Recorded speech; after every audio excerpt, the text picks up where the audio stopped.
Space, the final frontier. Or at least it is in real life. In Minecraft, you've probably been to space a bunch of times. Galacticraft and advanced rocketry exists, and I'm pretty sure everyone has gone to the moon once in a while. But all of those mods always require just the most absurd amounts of tech. And what if you don't really want that? What if you just want to go to space and adventure through the stars without having the hassle of real-life physics and whatnot? Well, I'm happy to say that there is a dream to fulfill all of your sci-fi fantasies, one that you haven't have heard before. Let me introduce you to a little mod I call Warpdrive.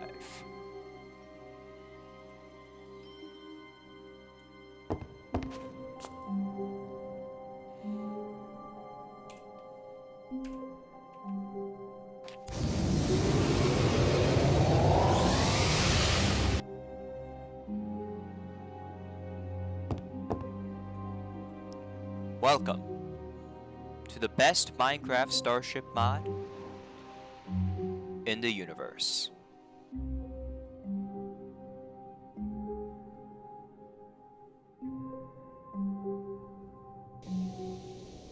In order to start venturing into the deep reaches of space, you'll first need a ship to fly in. However, this is all very easy. You'll just need 4 basic components in order to start building your first ship and getting ready for your first adventures. You will need a building material of some sort, a ship core, an advanced computer from Computercraft Tweaked, and some kind of power source. I'm playing in creative, so I'm just going to use the creative capacitor to save time and make my ship simpler. Now, first what you'll want to do is to basically just start creating your ship. I'm just making a simple building block sort of platform. Yes, that's what it's called. A platform made out of seared glass that is 5 by 5 by 1. Now, after you've done creating that, simply put your power source in a place where it can access your ship core, and then, once you place down your ship core, place the advanced computer somewhere on it, so that you'll be able to access the ship core through the advanced computer.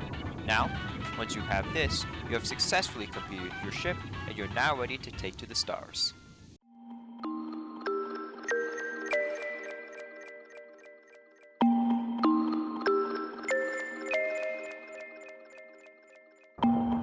Once you build your spaceship, you're probably going to want to use it. Now, in order to start using it, you'll need to set up your ship first.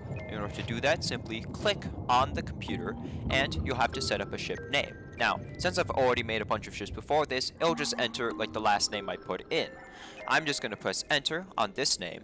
You'll probably need to make a new one since you're just starting out, and it'll open this menu. In this menu, you can press any of the number keys in order to access the different parts. We're only going to be pressing 1 right now to go to the control menu. Now, in this menu, you'll basically be, you guessed it, controlling the ship. And all of the stuff you'll need about those particular functions will be right here in this menu. Now, as you can see right now, our dimensions are question mark tons and question mark blocks. This is bad. This means that we need to define our ship's dimensions. In order to do this, press I on your keyboard and you'll enter this menu. Now, you just have to measure how big your ship is from the distance compared to your ship core. AKA, find your ship core and start counting. So, 1, 2. The ship is 2 blocks from the core. It's probably the same dimensions in all the areas, so you could just press 2 on front, right, up, back, left, and down. So I'm just going to put everything as 2 for now.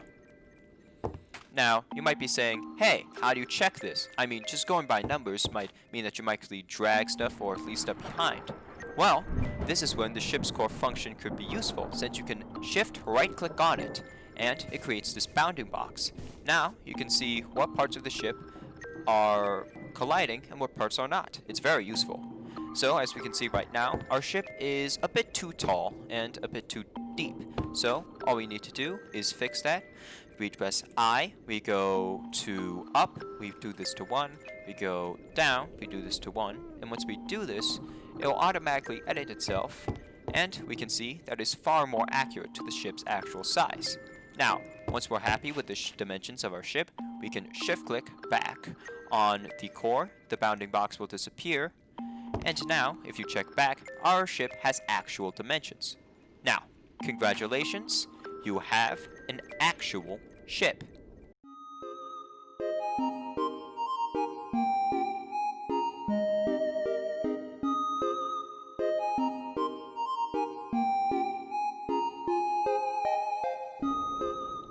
Once you finally set up your ship, you can now start to finally use it. So, click on the computer, press M for movement, and then you can set your ship's movement using this menu here.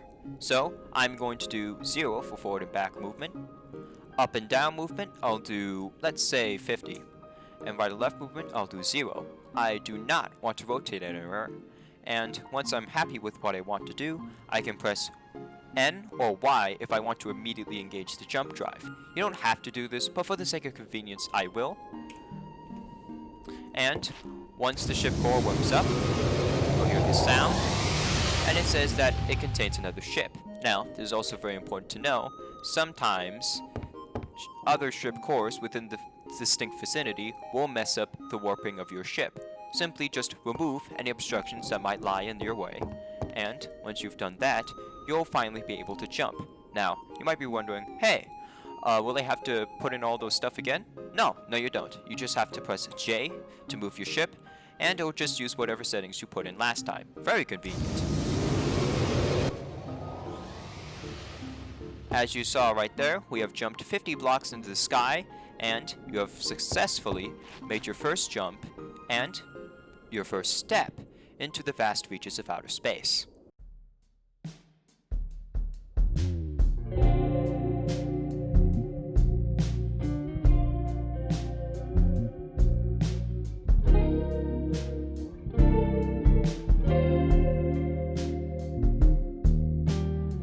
Once your ship is able to move, you can finally get it into outer space. All you need to do is click on the advanced computer, go to the movement menu, and then just start going as far up as possible. Now you can check how far in a direction your ship can go by checking the blue text. So it says you can enter between 4 and 506 to move up, so we're going to go to the max of 506. Once we do this, we'll press Y to engage the jump drive, and you'll know that you're going to space because the warm-up is a bit longer than usual. So once this thing starts warming up and starts going, you'll be able to reach space. Now we'll just have to wait till it loads in, and voila! Welcome to outer space.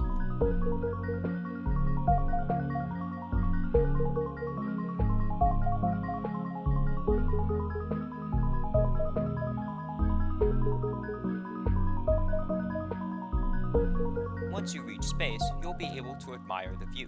It's quite beautiful, isn't it? All of the colorful planets and the floating stuff. But enough about that, we'll have to get back to the ship. Now, in order to start surviving in outer space, you'll need air, and right now, you have none. So, first, you'll need to get a superior air generator, or any air generator in fact. Superior is just the best one, and I'm using it because I'm in creative, and I have that power. So, you'll need to place it face up in a location where it has a power source. So, this is a perfect spot to put an air generator right in front of the airship, or as in the ship core, and the advanced computer has access to a power source, and it will be able to fill up the surrounding area with enough air so that you'll be able to breathe. However, this situation has an issue in that it's effectively open to the entirety of space, which means that the air will eventually leak and effectively start to shrink rapidly. This is very bad, and you do not want this situation. So, what you want to do is to effectively create an airtight solution, so that in the event where air starts escaping the fan over here, it won't accidentally go into space and screw up your entire air supply. So just start building a cage around the ship. I'm making it out of glass because it looks better. And once you're done with this process, you can go back inside of the ship and see that you now finally have a place you can breathe without dying. To prove this, I'm going in survival. Game mode survival. Sorry about that. And I forgot in this version you do game mode 0. Yeah. and you'll be able to breathe without any detriment to your well-being. Very useful. Now, you'll be wondering right now, how do I get out of my ship?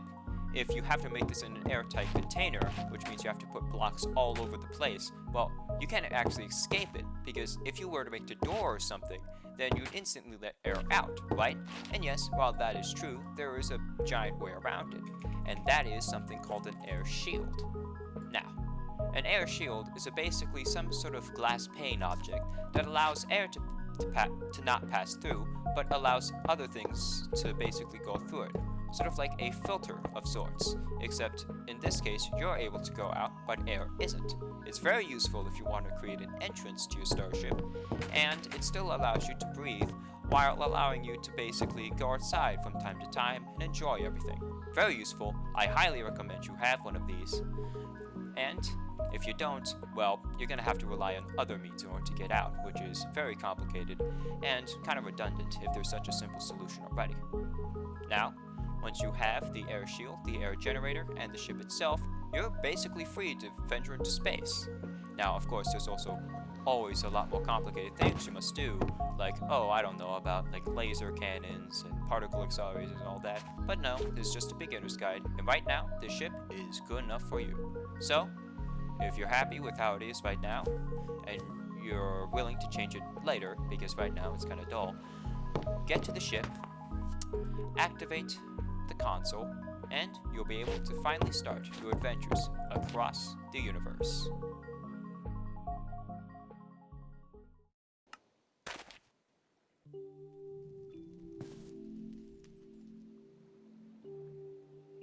Hello everyone, thank you for watching the video. It took a while to make this since it's my first time making something like this, but I hope you enjoyed it. It was pretty fun to make. Anyways, to round off this video, I'm just gonna answer some questions you might have about this mod. Question number 1.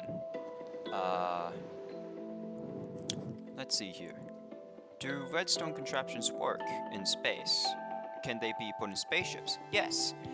Anything that you can basically build, anything that functions, will be able to keep its functionality when you travel in space. It's very useful. Next question. Where is the config? You say that I can make universes using it, but how do I access it? And what else can it do? Well, glad you asked that as well. On the wiki, it says that not only does the wiki say where you can effectively edit the universe of things, but it also tells you how you can edit other things as well. For example, the time it takes for spaceships to effectively warp or to jump. You can set block limits for how big starships have to be. You can set how much energy they take up, all the good stuff. You basically access it by going into the config menu and then going into the one that says Warpdrive. Alright. Next question. What counts as planets in this mod? Oh, simple. Planets are basically dimensions. You effectively choose a dimension, set the place where it's going to be, and then once you do that, it will automatically create a planet in that location in space, effectively allowing you to sort of create universes and stuff, where you can have solar systems with stars and planets surrounding them. You can have your custom dimensions and have like an entire galactic world. It's amazing. This mod can do a lot of good things if you know what you're doing. Anyways, next question. Will you be covering all of the other stuff about this mod, the more complicated stuff? Yes, but one, I'm not going to do that right now, because one, it's very complicated and I don't know exactly how it works, and two, there's a bunch of other stuff that needs to be covered first, so if I am going to make more episodes of this, which I'm hoping to, I'm probably going to cover those topics first before moving on to anything else. Alright, another question? Does this mod add anything else other than spaceships? Oh yes it does, a lot of interesting building blocks and stuff. Although it doesn't add any dimensions on its own other than space. Well, and there's hyperspace as well, but that's more like an extension of space. But it's basically meant to be paired with other mods, sort of other dimension mods and stuff, so you can create planets and solar systems and the like. And then, final question. Your mic seems bad. Yes it is. Alright, and that should be all of the questions we have for today.